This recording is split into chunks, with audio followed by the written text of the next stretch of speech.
En la Biblia los hay de montón también, especialmente en un libro donde enseña la historia de varios libertadores, y es uno de mis libros favoritos de la Biblia, especialmente del Antiguo Testamento, pero no se llama el nombre del libro Libertadores, el libro se llama Jueces, pero fueron hombres levantados por Dios en algún momento para librar a Israel del dominio de pueblos extranjeros. Y año pasado yo me acuerdo de haber predicado sobre la historia de Sansón y también de Gedeón, que son los dos que el libro dedica más espacio.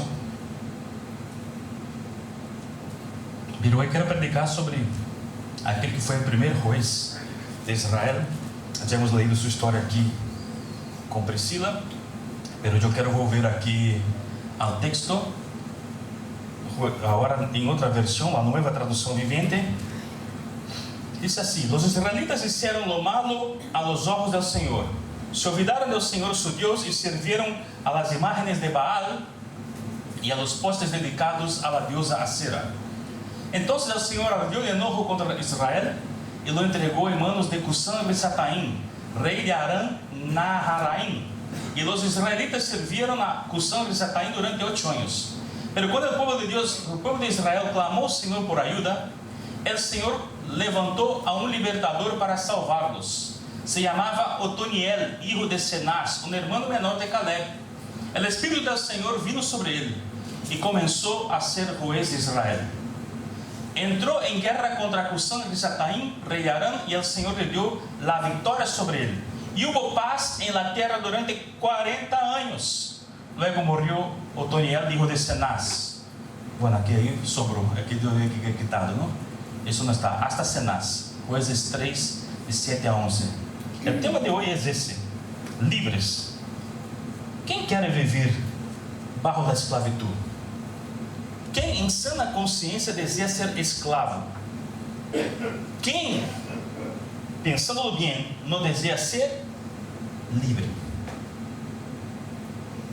Vamos a orar. Padre, nessa manhã queremos mirar esse texto bíblico e sacar dele lecciones para nuestras vidas, Padre. Aquí estamos, necesitamos tu palabra y te pedimos que el Señor pueda, a través del Santo Espíritu, hacernos entender tu palabra, Padre.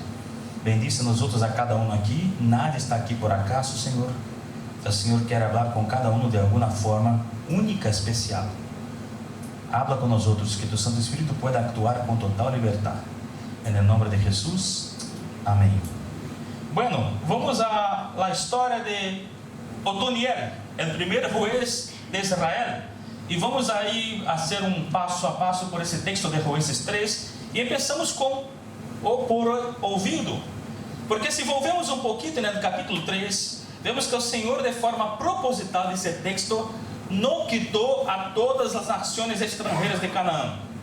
Ou seja, a terra prometida, o pueblo entrou à terra prometida, pero o Senhor não les quitou aí todos os pueblos inimigos, tiveram que conviver com eles. E lo hizo por algumas razões. Vemos na pantalla, o Senhor derrou certas nações na terra para poner a prueba a los israelitas que no habían conocido las guerras de Canaán.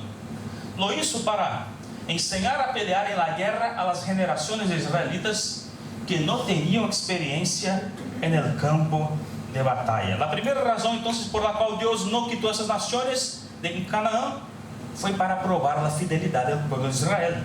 La primera y principal razón fue esa. La segunda fue para que las nuevas generaciones entonces pudiesen adquirir experiencia como guerreros. No la tenían. Los israelitas compartían entonces territorio con los filisteos, con los cananeos, con los sidonios, con los heveos, con los hititas, con los amorreos, los fereceos, los jebuseos. Y todo eso, ¿por qué? Porque el Señor lo permitió. Y la palabra nos dice en el verso 4, el Señor dejó a estos pueblos con el fin de poner a prueba a los israelitas para ver si obedeciam os mandatos que ele havia dado a seus antepassados por meio de Moisés. Ou que com nós outros passa igual. Assim é o treinamento de Deus. A didática de Deus funciona assim. O Senhor não nos quitará do meio da sociedade, não nos levará a viver no alto da montanha ou no meio do deserto, aí aislados de todo. Não, o Senhor nos hará habitar em meio a pessoas que pensam diferente de nós outros, que não compartem nossa fé e que muitas vezes são hostiles a nossas crenças. ¿Para quê? Para que aprendamos a pelear, para que aprendamos a defender nossa fé. Pero ojo, não solamente para isso. A principal razão por que Deus nos deixa vivendo aqui é para que seamos sal e luz, para que podamos influenciar aqueles que pensam diferente de nós outros, e assim deve de ser. Pero com Israel passou do contrário. Não influenciaram as nações estrangeiras, ao contrário, se deixaram ser influenciadas por elas. Diz o texto que Israel se mesclou com essas nações e absorveu o que tinham de pior. Os hijos de los israelitas se casaram com as hijas de los cananeus. As hijas de los israelitas se uniram em matrimônio com os hijos de los cananeus. E pronto, se uniram a eles em culto, se uniram a eles em adoração a los dioses del cananeu. O verso 6 diz tristemente: os israelitas serviram a los dioses de essas nações. Tinham que influenciar, se deixaram ser influenciados. E no verso 7 que hemos leído já passa algo triste, que diz que os israelitas hicieron lo malo a los ojos do Senhor e se olvidaram do Senhor seu Deus. O que me chama a atenção aqui, que me hace perguntar, é como foi possível que o povo de Deus se olvidara de seu Deus. Como se olvidar de um Deus que havia feito coisas tão maravilhosas por eles, que los havia librado da esclavitud em Egipto, um Deus que les havia sostenido no deserto, o Deus que les hizo cruzar o Jordão, esse Deus que havia feito que as muralhas de Jericó cayeran. Como é possível olvidar-se do Deus que les havia dado essa terra que agora habitavam? Olvidar-se de Deus e de todo o que Ele havia feito por eles. Como é possível olvidar-se do Deus vivo e começar a servir outros deuses como Baal e Acera? Me parece um total despropósito, não? Como é possível? Agora, falando com sinceridade, mirando hacia nós mesmos, mirando-nos hacia o espejo, não passa o mesmo com nós outros? Nunca te ha passado isso? A mim sim. Especialmente nos tempos de paz e prosperidade, em las fases de calmaria. Não te ha passado isso jamás? Ou seja, que algumas vezes com nós outros passará o mesmo. A gente que busca o Senhor e ao conseguir o que buscava, se olvida de Deus. A pessoa busca o Senhor: Senhor, por favor, dá-me um bom trabalho. E uma vez que consiga o trabalho, já deixa de buscar o Senhor como antes. Ou pide ao Senhor um trabalho melhor, com melhores condições, com melhor sueldo, e disse: Senhor, se eu cobro mais, eu poderei desmar mais, ofrendar mais, contribuir mais com missões, com tua obra. E quando não consiga, se olvida de Deus. He visto gente que pediu ao Senhor a restauração de seu matrimônio. E quando por la graça de Deus obtuvo essa bendição, já se olvidou do Senhor, já deixou de vir à igreja, já deixou de orar tanto quanto antes. Outros oram por papeles, oram por la residência, o que está muito bem, porque nadie quer ser ilegal. Mas na vez que lo consigue, parece que se desentendem de Deus, se olvidam do Senhor. É como estivessem dizendo: não, a hora que eu tenho meu DNI, ou meu NIE, a hora foi a lo mío.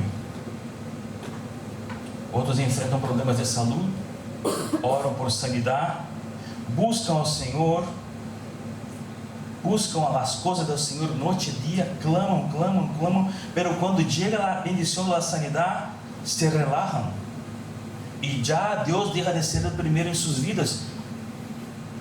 Somos olvidadiços. Por que somos assim? Sejamos sinceros. Nunca passado com nós outros. Muitos dizem: a melhor forma de conhecer alguém é quando essa pessoa está mal. Em meio da tormenta, eu estou de acordo, pero também podemos conhecer uma pessoa e, sobretudo, conhecermos a nós outros mesmos quando as coisas vão bem, vão de lujo, de maravilha, quando vivimos na calmaria. Quem somos nós outros quando Deus nos quita do meio do deserto e nos hace entrar na terra prometida? Quem somos nós outros quando o Senhor nos livra da aflição? Quem somos nós outros depois de receber uma grande bendição, uma grande vitória? Como nos portamos nós outros? Somos como os 9 leprosos que se foram da presença de Jesus sem nem mesmo agradecer-lhe por la sanidade? Ou somos como aquele único leproso que não se olvidou de agradecer a Jesus e voltou para agradecer-lhe? Quem somos nós outros? Como actuamos nós outros depois que o Senhor nos bendice e nos dá uma vitória e um livramento? Seguimos com o texto. Vemos que o povo se olvidou do Senhor. E o texto diz, então, que o Senhor ardió, aí diz clamor, na segunda parte, o Senhor ardió de novo contra Israel e lo entregou em manos de Cusã-Risataim, rei de Aram-Naharaim. E os israelitas serviram a Cusã-Risataim durante 8 anos. A consequência de olvidar-se do Senhor nunca será buena. Quando quitas a Deus do centro de tu vida e pones a outros dioses, a outras pessoas, a outras coisas, o resultado nunca é bueno. ¿Por quê? Porque nosso coração não é neutral. Nós somos neutrais, meus irmãos. Se o coração não estiver entregado a Deus, será entregado a outro pequeno Deus, entre comillas. Se o dinheiro, se a outra pessoa, se a outra paixão, se a um pecado, sempre serviremos a alguma coisa. E quando deixamos de ser dominados por Deus, essa outra coisa, algo ocupará esse lugar, esse hueco, e esse algo nos dominará.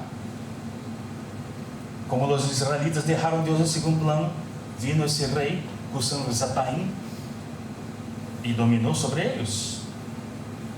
Houve uma geração que nasceu e cresceu no deserto, uma geração que nasceu depois que houvessem saído do Egito, e sempre essa geração havia dependido unicamente de Deus.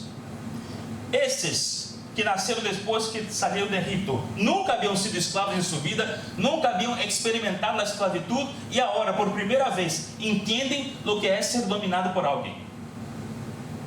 E como havia acontecido antes em terra estrangeira, aí em Egito, acontece agora dentro de sua própria terra. Que assim, começam a clamar com ganas, porque se na época da bonança, é Baal para aqui, a será allí. Agora, quando a situação está chunga de verdade, já não vale com Baal nem com a será. Em la hora complicada, em el tempo de aflicção, se acuerdan do Senhor, sabem que só Deus les pode livrar. Só Jeová les pode salvar. Mas assim, meus irmãos, passa com nós outros na hora complicada, quando a coisa se põe oscura de verdade. Aí parece que nos acordamos de clamar ao Senhor. Me acordo do Salmo 40, Salmo de Davi. Esse salmo me acompanhou. Eu falei isso já ano passado, quando falamos do Salmo de minha vida. Cada um aqui eligiu o seu salmo favorito, e eu falei sobre o Salmo 40, porque me acompanhou em uma época muito difícil de minha vida. E esse Salmo 40, Davi disse assim: com paciência esperei que o Senhor me ajudara, e Ele se fijou em mim, e oyó mi clamor. Me sacou del fosso de desesperação, del lodo e del fango, puso mis pés sobre o suelo firme, e à medida que eu caminhava, me estabilizou. Davi se acorda de quando clamou ao Senhor, e o Senhor oyó seu clamor. Clamar ao Senhor não é a última alternativa. Clamar ao Senhor deve ser sempre nossa primeira alternativa. Não há liberação, meus irmãos, que não empiece com oração e que não passe por oração. Escutava uma pessoa recém que dizia: está vindo um avivamento sobre a Espanha. Está vindo um avivamento sobre a Espanha, está chegando, e eu quero crer que Deus vai avivar esse país. Mas começarei a crer nisso, sabe quando? Quando as reuniões de oração estiverem llenas. Porque não estão. E não digo solamente la nuestra, los jueves. Digo todas. Mientras as reuniões de oração não estén llenas, me costará crer. Porque não houve na história nenhum avivamento que não tenha sido precedido por ferviente oração. 2 de Crônicas 7:14, um texto que conhecemos, diz: pero se mi pueblo, que lleva mi nombre, se humilla e ora, busca mi rostro e se aparta de sua conduta perversa, yo oiré desde el cielo, perdonaré sus pecados y restauraré su tierra. Tiene que haber oración. Sin oración no va. 1989, Alemania del Este, la gente, ahí en Leipzig, na iglesia, la gente pensó a comparecer en una reunión de oración a cada semana. Y a cada semana más gente empezaba a ir a esa reunión de oración. Y después la gente empezó a salir de la iglesia, después de la reunión de oración, y salían a la calle, caminaban por las calles de Leipzig con velas y con carteles, caminaban silenciosamente, sin decir ninguna palabra. Y ahí pasó en el fin de aquel año algo que nadie lo había visto venir: la caída del muro de Berlín. Pero pastor, eso no tiene nada que ver con la reunión de oración. ¿Será? Los que estuvieron en aquellas reuniones tienen claro que la caída del muro de Berlín empezó con oración. Nadie lo había previsto. Nadie dijo: ese año se termina el comunismo, ese año cae el muro de Berlín. Nadie lo ha dicho eso antes. Nadie lo esperaba. Pero incluso la caída del muro de Berlín pasó por la oración. No hay avivamiento sin oración, no hay cambio profundo sin oración, no hay restauración sin oración, no hay crecimiento real sin oración, no hay liberación sin oración. Allí en Canaán, igual que en Egipto, Dios envió un libertador. En Egipto había sido Moisés. Ahora el hombre levantado por Dios es Otoniel. Pero tanto en Egipto cuanto en Canaán, todo empezó con oración, todo empezó con el clamor. Es un error muy grande creer que podrás liberarte del dominio del pecado a base de esfuerzo personal. Con mucha fuerza de voluntad, con muchas ganas, poniendo muchas ganas, puedo librarme de ese pecado. No será así. ¿Cómo será, pastor? Te lo digo, ¿cómo va a empezar? Empezará con oración, con clamor. Sin oración, no va. Y después de la oración, pastor, lo que es necesario. Vamos a ver a continuación, terminando ya, llegamos a la última parte, hablamos sobre el Espíritu de Dios. Ouvido o clamor e agora o Espírito de Deus. E volvamos ao verso 9 que diz: Pero quando o pueblo de Israel clamou ao Senhor por ajuda, o Senhor levantou a um libertador para salvá-los. Se chamava Otoniel, hijo de Cenaz, um hermano menor de Caleb. Otoniel, o libertador. O primeiro juez era sobrinho de Caleb.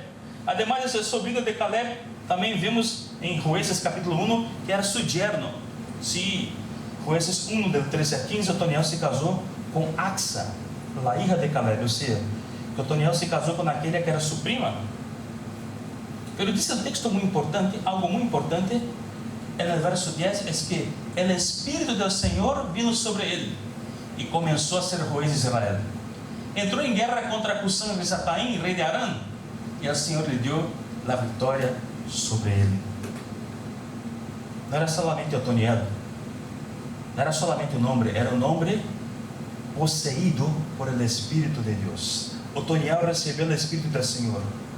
Lo conhecemos como o Espírito Santo. E foi com o poder do Espírito e bajo a direção do Espírito que ele se volviu juez e libertador de seu povo. Algo muito interessante aqui. Como actuou Otoniel? Primeiramente, disse que actuou como juez. Ou seja, antes de sair da batalha, primeiro começou a actuar dentro do seu próprio povo. Começou a juzgar o que estava mal dentro do seu próprio povo. Repreendeu os pecados, hizo uma reforma em Israel para quitar a adoração aos deuses estrangeiros. E de aí, depois de isso, foi que saiu a guerra contra o inimigo estrangeiro. E Deus lhe deu a vitória e liberou o povo de Deus. Muitas vezes queremos lutar contra o mundo, meus irmãos, sem antes lutar contra a nossa própria carne. Queremos sair para guerrear contra o inimigo, sem antes lutar contra o inimigo que levamos dentro, contra nós outros mesmos, contra nossos pecados, contra nossos erros, contra nosso espírito murmurador, contra nuestra carne. Si queremos salir y pelear y conquistar victorias en el nombre del Señor, antes necesitamos juzgarnos a nosotros mismos, hacer una reforma dentro de nosotros. Fue lo que Josué, acordáis de Josué, antes de pasar a Jordán, él dijo a su pueblo, al pueblo de Dios. Entonces Josué le dijo al pueblo: purifíquense, porque mañana el Señor hará grandes maravillas entre ustedes. Queremos ver las maravillas del Señor, pero muchas veces no queremos purificarnos, no queremos santificarnos, como dice otra versión. Fue lo que Otoniel hizo: juzgó, reformó, purificó a su pueblo, para después luchar contra el ejército enemigo y liberar a Israel. Ahora, lo que me llama la atención aquí es que Otoniel ya era un guerrero experimentado. Otoniel no era un iniciante, no era inexperiente. Ya había vencido batallas, ya había luchado antes, ya había incluso conquistado una ciudad. Todo eso sin tener el Espíritu Santo. Pero ahora era diferente, ¿eh? Ahora, sin ese poder del Espíritu del Señor, por mejor que fuera Otoniel, más experiente, no hubiera sido capaz de liberar a Israel del dominio extranjero. Es verdad, sin clamor, sin oración, no llegará la liberación, no llegará el avivamiento, no llegará el cambio profundo sin oración, no llegará el crecimiento, no llegará la madurez. Pero nada de eso será posible si no fuere a través del poder del Espíritu Santo de Dios. No será el conocimiento de uno, no será la experiencia ministerial de un gran pastor, no será el carisma de una persona que tiene don de gentes, que habla muy bien, no, nada de eso. No serán las estrategias, no serán los programas. Pastor, vamos a hacer ese culto así, esa programación allá. Muy bien, todo eso está bien, pero no serán las actividades. Sin el poder del Espíritu Santo, solo podemos producir fuegos artificiales. Pero el verdadero fuego solo llega a través de la acción del Espíritu Santo de Dios. Sin el poder del Espíritu Santo, puede parecer que estamos creciendo, pero ese crecimiento no pasará, ¿sabe de qué? De una burbuja. ¿Te acuerdas de la crisis de 2008? Espejismo, burbuja. Algún momento, si no es el Espíritu Santo que mueve, en algún momento la cosa explota. Solo podemos avanzar, crecer y conquistar a través del poder del Espíritu Santo, pero eso